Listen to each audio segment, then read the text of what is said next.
সুপ্রিয় দর্শক মণ্ডলী, আমরা এই পড়ন্ত বিকেলে অবস্থান করছি তিন নদীর মোহনায় আমলশীদ, বরাক, কুশিয়ারা এবং সুরমার এই পড়ন্ত বিকালে আমাদের সাথে সঙ্গ দিয়েছেন এই সিলেট বিউয়ের সিনিয়র সাংবাদিক, লন্ডন প্রবাসী সাবেক এবং মানবতার পেজের একজন কর্ণধার জুনেদ আহমদ চৌধুরী, জকিগঞ্জ সাহিত্য সংসদের প্রতিষ্ঠা লগ্ন থেকে যিনি এটার সাথে সম্পৃক্ত।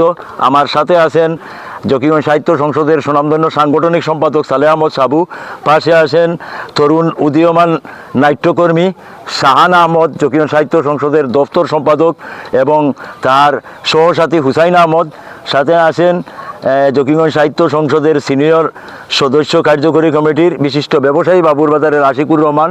আমার পাশে দাঁড়িয়ে আছেন ছোটো ভাই, তোমার নামটা হ্যাঁ সুজন আহমদ এবং তার সহসাথী সাইদুল হক এবং তালহা আহমদ। এরা সম্ভবত সবাই এই তরুণ ছাত্র। আমি সবাইকে স্বাগত জানাচ্ছি জকিগঞ্জ সাহিত্য সংসদের পক্ষ থেকে। এই মুহূর্তে আমি একটি কবিতা পাঠ করছি। কবিতাটির শিরোনাম হচ্ছে জকিগঞ্জের কাব্য কানন। লেখক আমি ফজলুর রহমান ফজলু। জকিগঞ্জের কাব্য কানন এখন সুদূর প্রসারী, ফজলুর কবিতা পড়ে পাঠকুটে লাফ মারি। ধর্মকথার মর্মবাণী, তৈয়ব লস্করের অবদান, করামত আলী জ্ঞানী পুরুষ, গুরুসদয় উচ্চমান। রহিম সার ও মাসুক মিয়া উভয়জনী মরমী, বাপ দর্শনার কাব্যগানের সীতালঙ্গী লহরী। সংস্কৃতির প্রাণ পুরুষ আব্দুল মালিক আরিফি, ফজলুর কবিতা পড়ে পাঠকুটে লাফ মারি। মাজেদ স্যারের বাবনা কি চমৎকার লিখনি, আতর স্যারের শব্দচয়ন জিহাদেরই ডাক শুনি। সাব্বির সাহান নাট্যকর্মী, ডক্টর কবির জ্ঞানী, গবেষক আব্দুল হামিদ পাঠক চিত্ত সন্ধানী। এম এ ভাত্তা কাব্য লিখে কুদরত বিশ্বাস করি, ফজলুর কবিতা পড়ে পাঠকুটে লাফ মারি। কালাম আজাদ স্বভাব কবি, দিদার সোলাকার, আফতাব খালেদ সাজু মিজু যশাস কর্ণধার।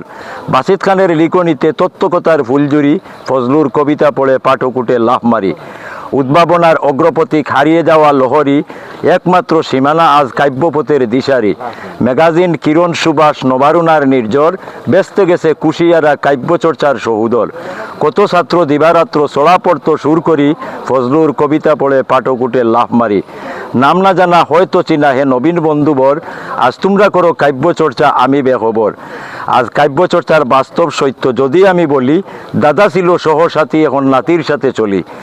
মনের জুড়ে বেঁচে আছি এই তো বাহাদুরি, ফজলুর কবিতা পড়ে পাঠকুটে লাফ মারি। সবাইকে ধন্যবাদ।